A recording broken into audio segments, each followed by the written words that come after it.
नमस्कार दोस्तों, just India news में आपका स्वागत है। हमारे साथ जस्ट इंडिया न्यूज के गेस्ट रूम में हमारे मेहमान जुड़े हुए हैं, श्री नरेंद्र पाठक जी। आप पूर्व में आपके पास पद था नगर पंचायत जंगलेर में, आप चेयरमैन रहे हैं। आपने राजनीति में बीजेपी की काफी सक्रियता भूमिका भी निभाई है, हमने ये जाना है, और काफी समाज सेवा भी आपने की है। तो इस समय जो राज्य सरकार ने, उत्तर प्रदेश सरकार ने आपको कौन सा पद दिया है? मुझे उत्तर प्रदेश लोक एवं जनजाति संस्कृति संस्थान में जी। माननीय राज्यपाल महोदय ने नामित किया है मंत्रालय में। तो वो पद जो मंत्रालय में नामित किया, क्या पद दिया आपको? मुझको वहाँ पे सदस्य के रूप में और मंत्रालय में राज्यपाल महोदय ने नामित किया है 3 वर्ष के लिए। 3 वर्ष के लिए। तो आपको ही इस क्यों चुना गया? आपके अंदर कुछ अच्छाई होंगे, आपने समाज सेवा भी काफी अच्छी की होगी पाठक जी। अपनी अच्छाई तो दिखाई देती नहीं जी जी जी जी। लेकिन जो कुछ उन्होंने देखा होगा जी। वैसे मैं करीब जो है सन 87 से संस्कार भारती से जुड़ा हुआ था। बहुत अच्छी।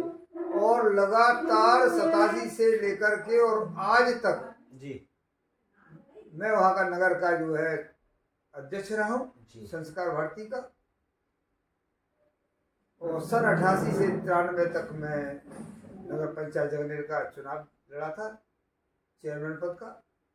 वो भी मैं भारतीय जनता पार्टी से निर्वाचित। चेयरमैन के पद में काफी आपने सहभागिता दिखाई, काफी लोगों ने आपको, मैंने हमारे कई लोग मिलने वाले बताते हैं कि आपने अच्छी लोगों के साथ वहाँ भूमिका निभाई है। तो क्या ये बात सही है? बिल्कुल ऐसा था कि पहले जो है हमारी नगर पंचायत जो थी एक साधारण नगर पंचायत के रूप में थी, और 5 साल का मेरा कार्यकाल समाप्त होने के बाद और उसमें इतनी प्रगति हुई तो उसकी रिपोर्ट जिलाधिकारी के द्वारा शासन को पहुंचाई गई जी। और नगर पंचायत को और आदर्श नगर पंचायत घोषित किया गया। बहुत अच्छी। तो तब से उसका नगर पंचायत का बहुत विकास हुआ है। अच्छा, जैसे अब उत्तर प्रदेश सरकार ने आपको जो ये पद दिया है, तो आप इसे किस प्रकार निभाएंगे? अच्छी तरीके से क्या सहभागिता करेंगे इसमें? ऐसा है, कलाकारों को जोड़ना। जी। उत्तर प्रदेश से हम 6 लोगों को नामित किया गया है। जी। तो कलाकारों को जोड़ना, जो जनजाति कलाकार हैं, जनजाति कला की जो विधा है जी। वो जो लुप्त हो रही है, जी। वो विधा जो है अपनी जगह पर रहे और उन जनजाति के कलाकारों को मंच मिले और जनजाति कला का पूरे जो है हर एक राष्ट्र में ही नहीं विश्व में उसका व्यापक प्रसार हो। जी। ये ऐसी मेरी इच्छा है और उसमें मैं कोशिश करूंगा कि जो है कलाओं का और अधिक विस्तार हो। चलिए इस विषय से थोड़ा सा हम के बाद से बात करते हैं कि आपके बारे में सुना है कि एक आप अच्छे हास्य कवि के रूप में, देशभक्ति कवि के रूप में काफी आपने योगदान इस देश के लिए दिया है।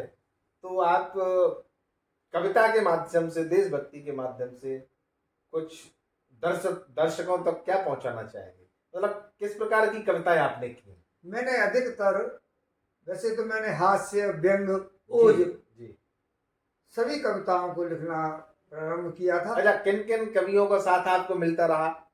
शुरू में मुझे जो है मैंने अशोक चक्रधर जी के साथ जी कविता पाठ किया। जी। निर्भय बाबा हाथरसी, उनके साथ मैंने कविता पाठ किया। जी। ओम प्रकाश आदित्य है जी। और कई कवि जो उस जमाने के थे, नीरज जी हैं, राधेश्याम उपाध्याय जी हैं जो आगरा के हास्य व्यंग्यकार थे, उन सब का सानिध्य मुझे मिला। जी। तो कोई कविता जो आपकी और छायावाद की रचना में अधिक लिखता था। जी। मैंने एक वेदना लिखी जी। सन 78 में, क्योंकि राष्ट्रपिता महात्मा गांधी को राष्ट्रपिता की उपाधि से विभूषित किया गया और जब मेरे भारत देश में राष्ट्रमाता की उपाधि माननीय इंदिरा जी को दिए जाने की जब बात चल रही थी जी। तो मेरे मन में एक वेदना उत्पन्न हुई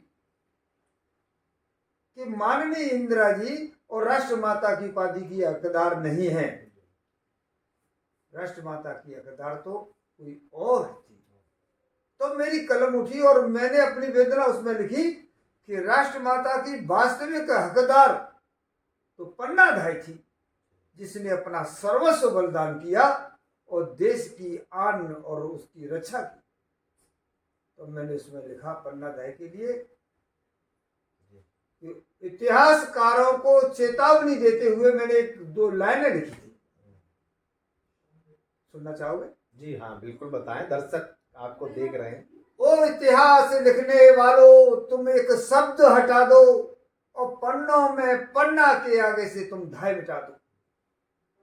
खंडहर मूक खड़े होकर भी देखो, सुना रहे हैं वाणी और हर किले में छुपी हुई है जुल्म की एक कहानी। पन्ना का इकलौता चंदन, बचपन का दुसाला और सो रहा आंगन, पल ही में पन्ना ने उसका बदल दिया था वेश। चंदन को उदय का, उदय को चंदन का पहना दिया प्रवेश। तो ऐसी कविता, अंतिम लाइन की तरफ जाता हूं। कविता बहुत लंबी है कि कलम आज कहती है मेरी पन्ना धाय नहीं, भारत की भाग्य विधाता है और जय जयकार करो सब मिल, हुई आज से पन्ना राष्ट्रमाता है। और मैंने अपनी कलम से पन्ना को सन 78 में राष्ट्रमाता की उपाधि से विभूषित कर दिया गया है। और अब मेरा निवेदन है माननीय प्रधानमंत्री महोदय से और अन्य केंद्रीय मंत्रियों से कि पन्नाधाय को भारत रत्न और राष्ट्रमाता की उपाधि से विभूषित किया जाए। ये मेरा उनसे विनय है।